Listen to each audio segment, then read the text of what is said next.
Shalom Lachem, Shalom. I'm Messianic Rabbi, Zev Porat, and welcome to Treasures in Hebraic Roots. Today we're going to be speaking about how to pray for the peace of Jerusalem. What the Bible says, and many of us are familiar with the famous Bible passage, Psalms 122:6, but we're going to have a look in Hebrew today and see what the text says and how to pray for the peace of Jerusalem. So I read Psalms 122 verse 6 in Hebrew. Shalu Shalom Yerushalayim. Yishalu Ohavecha. In English, Psalms 122:6. Pray for the peace of Jerusalem. They shall prosper that love thee. One thing I want to bring out here is, first of all, that they shall prosper that love thee. Love thee in Hebrew cannot be a city.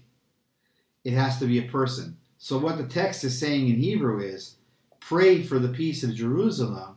They shall prosper if they love me. Who is me? Me is Yeshua. It's Jesus. So Yeshua is actually prophetically equalizing himself with Yerushalayim, with Jerusalem. When he says, when you do pray for Jerusalem, it means you love me.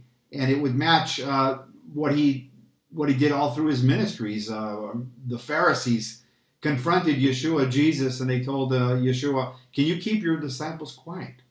And Jesus, Yeshua answers them, even if I would keep them quiet, the very rocks would cry out my name. And I'm just paraphrasing. We have other places where the Bible says that I've written my name on Jerusalem. So this will definitely match here Psalms 122 verse 6. So number one, we see that God is saying, if you really love Jesus, if you really love Yeshua, if you really worship Yeshua, he's saying, if you pray for the peace of Jerusalem, you will prosper because you love me. That's what the Hebrew text is saying. It's very powerful. And another thing that we see here, you won't see it in the English or any other language, but you do see it in the Hebrew. In the Hebrew, and especially not in all the translations of the Bible, but in the original text, if you look at a scroll, you'll notice that the word peace there is enlarged, capitalized. And the reason is that God is also giving you the recipe how to pray for Jerusalem. Now we did the why, what would happen if you did it, if you love me, you pray for Jerusalem. But now he's actually telling you why, how to pray for Jerusalem. And the reason the peace is enlarged is taken from Isaiah chapter 9 verse 6, where it says the Prince of Peace.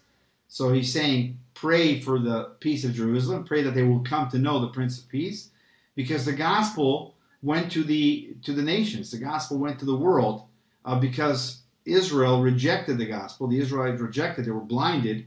And one of the reasons God allowed them to be blind is so the gospel can go out to the ends of the world, in order so the nations, the Gentiles, can get salvation. Now God is saying, now it's your turn to bring the gospel back to Jerusalem. I want you to pray for the peace of Jerusalem. And how do you pray for the peace of Jerusalem? That they would come to know the Prince of Peace, Isaiah 9:6, because they missed the first coming, so you can get salvation. Now it's time for you to pray for them, that they would get salvation, that they won't miss his second coming, that they would see the Prince of Peace. And that's how you pray for the peace of Jerusalem. Now, I'm not saying that we're not to pray for peace in the Middle East, but we all know that that's only temporary. The eternal peace can only come from Jesus, Yeshua HaMashiach, the Prince of Peace. Pray for the peace of Jerusalem. They shall prosper that love thee. I'm Messianic Rabbi, Zev Porat, sending you blessings from Israel. Until next time, may we all pray for the peace of Jerusalem, bring the gospel back to Jerusalem, and go home. Shalom from Israel, in the name of Yeshua HaMashiach.